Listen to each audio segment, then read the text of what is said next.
Bu fetdə mənə bir də trade lazımdır. Mənə trade atan biri yoxdur. Bir mənə trade atsın. Yani qarşısında fetlər var.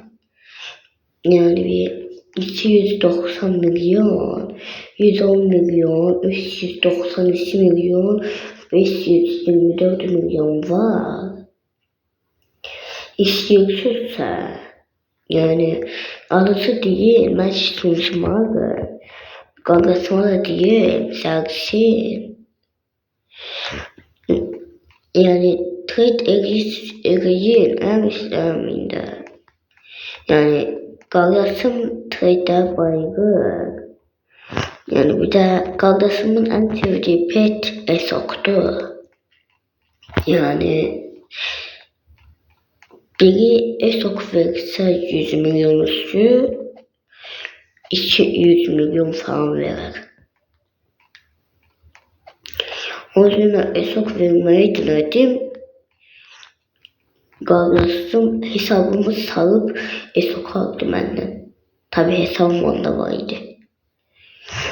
Ancak 102 milyon, 70 milyon, 22 milyon, 7 milyon, 5.5 milyon ne versiz. Yani gelen sezon bu kadardı. Bir de gıram size unutmayın dersleri. Bu şey makinesi. Yani burada arkadaşı Zako Kaksu varsa size şimdi ona çok yaxşı petler verirəm də. Yani bir 22 milyon ya da 70 milyon verirəm. Şimdiler trade istiyorsa adım siz meyve 31 yazın. Meyve 3104 yazın.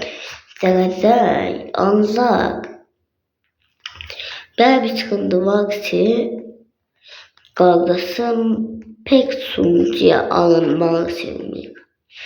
Yani belki eser, belki döner, belki de eziyet bak böyle.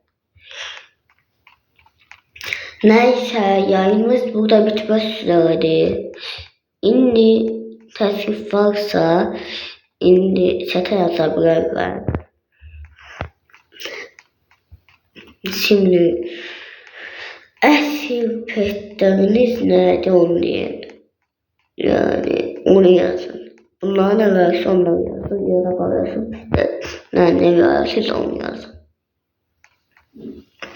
Bu arada teker yorumlarınıza bakıp yorum yazın. Hamı beklemede olsun. Hiç saygı olmasın.